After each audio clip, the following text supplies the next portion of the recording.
አቡነ ገብረ መንፈስ ቅዱስን በረከታቸው ለሁላችን ትድረሰን። ገድላቸው ላይ አንድ ታሪክ አለ።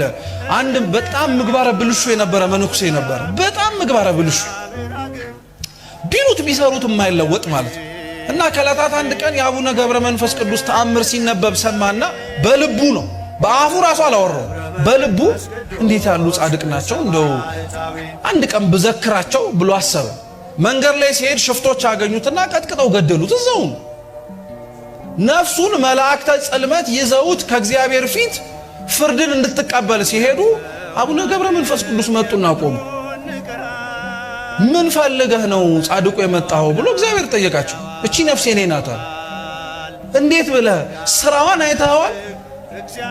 ኃጢአቷን ተመልክተዋል አለ። አዎ ኃጢአቷን አይቻለሁ፣ የምትመለከተውን ነገር በሙሉ አይቻለሁ። ግን አሉ አቡነ ገብረ መንፈስ ቅዱስ እድሜ ብትሰጠው ኖሮ እኮ በሐሳቡ ዘክርሃለሁ ብሎ አስቦኝ ነበር አለ። ስለዚህ በፍጹም አይሆንም አለ። ይሄ አይደንቃችሁ? እየሰማችሁ ነው? አቡነ ገብረ መንፈስ ቅዱስ ምን ብለው እንደቀጠሉ ታውቃላችሁ? አይ ይሄ ምህረት አይገባውም ሲል እንግዲያውስ እሱ ካልገባበት ገነት ይልቅ እኔ እሱ ጋር አብሬ ሲኦል ወርዳለሁ። እኛ እንደዛ እናረጋለን። እኛ የገባንበት ቤተክርስቲያን ካልገቡ የወረዱበት ወርደን እናመጣለን እንላለን። አረ የገቡበት ይግቡ ነው የምንለው።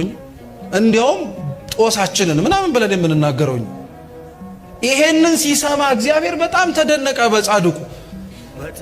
ፍርዴ ሊጓደል ስለማይችል ላደርግልህ የምችለው ቢያንስ እቺን ዝክር ስላሰበ ነፍሱን ከስጋው አብሬ ላገናኛት፣ ከዚህ በኋላ መልካም ስራውን ልመልከተው አላቸው።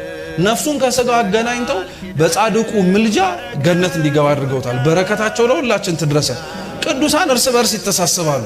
እኛ ልጆቻቸው ምን ሆነን ነው ታዲያ እንደተዘራብን እርስ በርስ የማንተሳሰበው?